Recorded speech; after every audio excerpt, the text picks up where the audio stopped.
Yes, so today's our topic is meaning of inflation, right? What is inflation? अगर साफ शब्दों में कहा जाए तो इन्फ्लेशन यानी कि जनरल प्राइस लेवल इंक्रीज होना। अगर आपके प्राइस लेवल इंक्रीज होती है तो उसको कहा जाता है इन्फ्लेशन।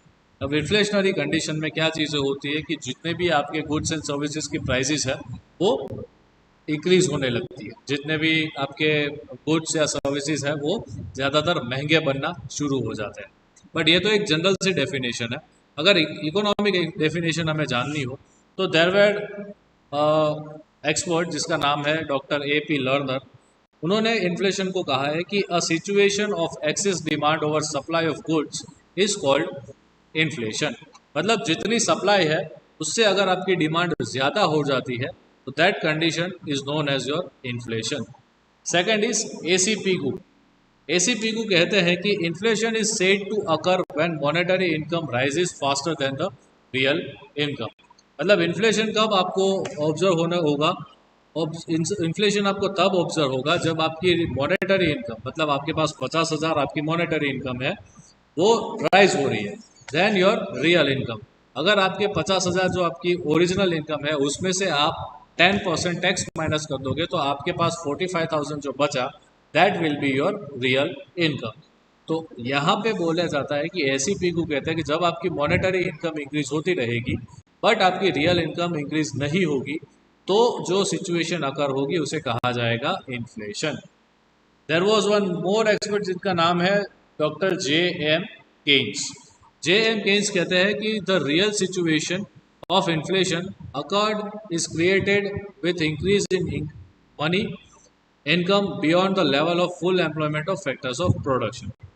J.M. केन्स कहते हैं कि जब भी कभी आपके मॉनेटरी मनी या तो मॉनेटरी इनकम इंक्रीज होती है बट आपके जो फैक्टर्स ऑफ प्रोडक्शन है वो 100% पे काम नहीं कर रहे हैं, there is also some scope जिससे आप क्या कर सकते हो, डेवलप कर सकते हो।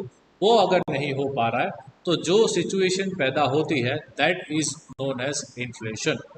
अब अगर देखा जाए तो इतनी डेफिनेशंस के बाद उनकी कुछ यहाँ पे कैरेक्टरिस्टिक्स बनती है। So the first characteristics is constant rise in price level. Inflation के अंदर आपके प्राइस लेवल कॉन्स्टेंटली इंक्रीज होते रहते हैं, उसमें कभी भी आपको डिक्रीज होता हुआ देखने को नहीं मिलता। Second is price rise in all sectors of economy. तो इन्फ्लेशनरी सिचुएशन में आपके हर एक सेक्टर में, इकोनॉमी के हर एक सेक्टर में आपको प्राइस राइज होता हुआ देखने को मिलेगा। जैसे एग्रीकल्चर सेक्टर ले लो, प्राइमरी सेक्टर मतलब इंडस्ट्री सेक्टर ले लो, टर्शरी सेक्टर ले लो, तीनों में आपको प्राइस राइज देखने को मिलेगा। Third is purchasing power decreases. आपकी रियल इनकम इंक्रीज नहीं हो रही है, आपकी मॉनेटरी इनकम इंक्रीज हो रही है, टैक्सेस आपके इनकम इंक्रीज हो रहे हैं, प्राइसेस आपके महंगी हो रही है, तो इन दैट केस आपकी परचेजिंग पावर क्या होगी, डिक्रीज होगी। And the fourth point is the rise in price level after full employment is inflation. आपके फुल एम्प्लॉयमेंट होने के बावजूद भी अगर आपका प्राइस लेवल इंक्रीज होते जाता है तो जो सिचुएशन अकर होती है that is known as inflation. इसके अलावा बहुत सारे और पॉइंट्स हैं जिसे हम लोग जान सकते हैं, जैसे कि सबसे पहला कि suppressed inflation.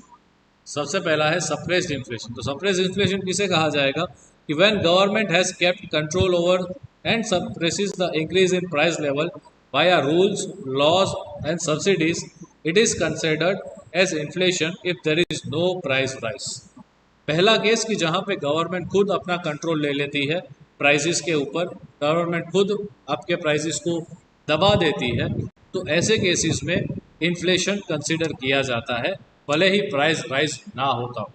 So this is called suppress inflation. Second point है अगर इकोनॉमी शॉर्टर टाइम पीरियड के लिए प्राइस इंक्रीज होती है बट वो लिमिटेड गुड्स एंड सर्विसेज के लिए ही होता है then it is not considered as inflation. जैसे कि आपके राइस महंगे हो गए बट वीट पल्सेस वगैरह वही आपके नॉर्मल प्राइस में ही चल रहा है तो उसे इन्फ्लेशन नहीं कहा जाएगा। And the third point is there are some factors of production जो कि अनएम्प्लॉयड हुए हैं, अगर उसमें प्राइस राइज इंक्रीज होती है एंड प्रोड्यूसर्स को इंसेंटिव्स मिलते हैं इकोनॉमिक एक्टिविटीज़ को बूस्टअप करने से, ऐसे केसेस में क्या हो सकता है, ऐसे केसेस में प्रोडक्शन प्राइस इंक्रीज होगा बट प्राइस डिक्रीज होगी। सो इन दैट केस अगेन आपका इन्फ्लेशनरी सिचुएशन बनेगा नहीं, right. And if there is unemployment in factors of production leads an economy to increasing price of goods and services and will allow employment to increase production to decrease the price of goods and services. जब भी कभी आपके economy में employment 100% level पे काम करता है या इंक्रीज होता है, फैक्टर्स ऑफ प्रोडक्शन को लीड करता है कि आप इंक्रीज करें, तो इन दैट केस आपको देखने को मिलेगा कि जो प्राइस होती है गुड्स एंड सर्विसेज को, उसमें आपके डिक्रीमेंट देखने को मिलता है, डिक्रीज देखने को मिलता है। Clear? So this is the inflation and it's characteristics. Next session में हम लोग शुरू करेंगे कोजी